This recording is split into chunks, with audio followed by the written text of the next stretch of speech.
How to quickly unfollow everyone in Instagram at once. Let's get started. At the moment, there is no such button within Instagram to unfollow everyone at once, but there is a workaround.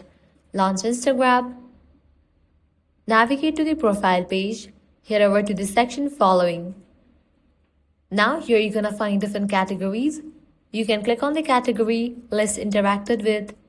Instagram lets you to do about 50 to 100 unfollows per hour before it hits you with action blocked. So what you're gonna do is click on the option following. With that, you have unfollowed the account. Continue this process for all the accounts. Just click on the option of following. With that, the selected account will be unfollowed. Now you can navigate to another category, creators and businesses. Follow the same steps, click on the option following.